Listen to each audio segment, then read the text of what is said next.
कभी पराजित नहीं हो सकता। मैं भाऊगढ़ क्षेत्र में बेहपुर दौरे पर था और मुझे वहां पे नरेश जी चंदवानी जी का फोन आया, अन्य साथी मित्रों का मुझे फोन आया। आदरणीय भाभी जी से मैंने बात करी, जिला पुलिस अधीक्षक बंसोल से बात करी, डीआईजी मनोज सिंह से बात करी, आदरणीय श्रीचंद कपलानी जी को फोन लगाया, अशोक नवलखा जी से मेरी बात हुई, आदरणीय सीपी जोशी जी से मेरी बात हुई। माननीय सांसद सुधीर गुप्ता जी ने भी दिल्ली से निर्देश जारी किए हैं। मैं आप सबकी ओर से दिल से आभार व्यक्त करना चाहता हूं। प्रतापगढ़ हमारे लिए अनजान है, लेकिन प्रतापगढ़ की दो हस्तियां मेरे साथ हैं और मैंने कहा कि आप मेरे दाएं और बाएं हाथ भुजबल है मेरी। भाई बद्री जी पाटीदार यहां पर हैं, जो जिला प्रमुख की भूमिका में इस जिले की सेवा कर चुके हैं, और भाई कमलेश डोसी 2 बार नगर पालिका के अध्यक्ष हैं। 1 घंटे से इन्होंने जो मंदसौर का नाका है, जहां नल की टोटी वाला एक सिंबॉलिक लगा हुआ है, वहां मेरी इन्होंने प्रतीक्षा करी। मैं 1 घंटे में यहां पर आया, अधिकारियों से मेरी चर्चा हुई। अधिकारियों ने कहा कि गाड़ी के अंदर से एमडी प्राप्त हुई।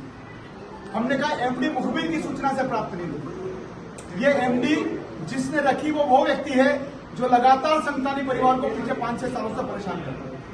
1 केस, 2 केस, 4 केस, 5 केस, 7-7 प्रकरण झूठे बनवाए, बलात्कार से लेकर के, आगजनी से लेकर के, टेम्पू मर्डर से लेकर के, वो सारा तत्कालीन पुलिस प्रशासन भी जानता है कि इन सारे षड्यंत्रों के पीछे कौन है। और उसी के षड्यंत्र का फिर पुनः डॉक्टर साहब शिकार हुए हैं, लेकिन हम झूलेलाल के मंदिर में हैं। मुद्दई लाख बुरा चाहे तो क्या होता है, वही होता है जो झूलेलाल को मंदिर होता है।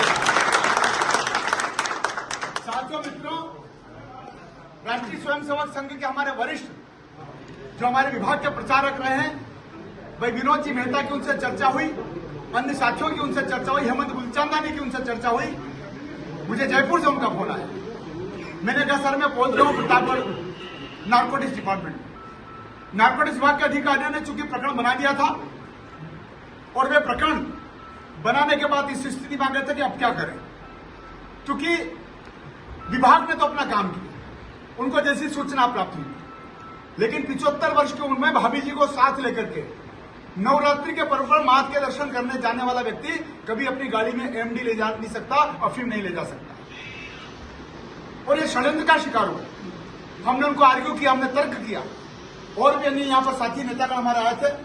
राजा बना भी साथ में थे, भाई गौरव जी था, मेरा पुत्र भानु प्रताप भी था, भाई नरेश जी भी साथ में थे, भक्ति साहब पुखराज दशोरा थे, राजेंद्र सिंह जी गौतम थे, भाई मोहन रामचंदानी थे। हमने जिस प्रकार से वहां पे अपना बात रखी, वचन के साथ बात रखी, और मैं आपकी एकता को बधाई देना चाहता हूं कि आपने सबने मिलकर के एक नहीं 100 दोषी फंस जाए कानून के अंतर्गत, लेकिन एक निर्दोष को सजा नहीं होना चाहिए।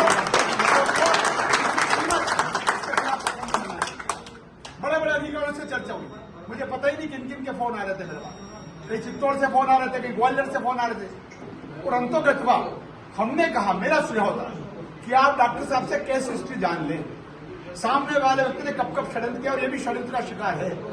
अगर डॉक्टर साहब के वर्तन वक्तव्यों में दम है तो आप हमारे डॉक्टर साहब को वित्त विकल के निर्दोष समझ के छोड़ दीजिए। हम नारकोटिक्स विभाग का धन्यवाद और अभिनंदन करेंगे। और वही हुआ, क्योंकि डॉक्टर साहब निर्दोष थे, घटना घटित की गई जानबूझ करके, और डॉक्टर साहब को पता ही नहीं कि उनकी गाड़ी में किस समय क्या मैनिपुलेशन करके टंकी के अंदर ये व्यवस्था कर दी। गाड़ी तो घर के बाहर ही रहती भाई, गाड़ी घर के अंदर थोड़ी रहती। 1 बार नहीं, 2 बार नहीं, अगर आगजनी की घटना कर दे, रेप का केस लगा दे, तो आप मान करके चलना कि जो षड्यंत्र करने वाला है वो किस मिजाज का है।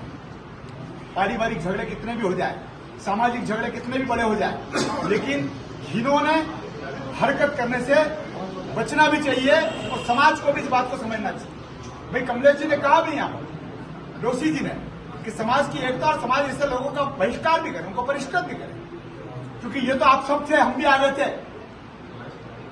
माननीय सांसद सीपी जोशी जी, माननीय सांसद सुधीर गुप्ता जी, मैं स्वयं, हम सब मिलकर के आपके साथ कंधे से कंधा मिला करके खड़ा।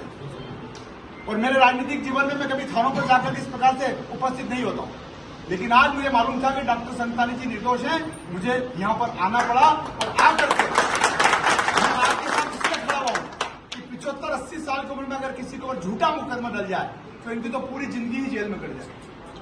इसलिए आज भगवान झूलेलाल का आभार।